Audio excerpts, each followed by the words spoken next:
ধোসার batter দিয়ে আজকে উত্তাপাম বানাচ্ছি। এই যে মোটামুটি আমার এই জিনিসগুলো আছে, পেঁয়াজ, টমেটো, ধনেপাতা, আর এই যে বোম্বাই লঙ্কা হলে ওটা, আর শেজওয়ান সস, আর একটু চিজ দেবো, ব্যাস বানাচ্ছি।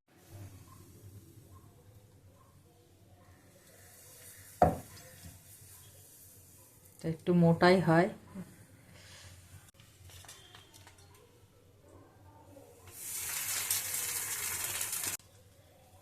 আর একটু ধনেপাতা, ব্যাস। একটু চিজ গ্রেট করে দিচ্ছি,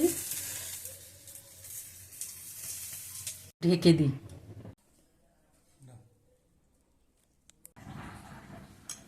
কেমন হয়েছে বলো?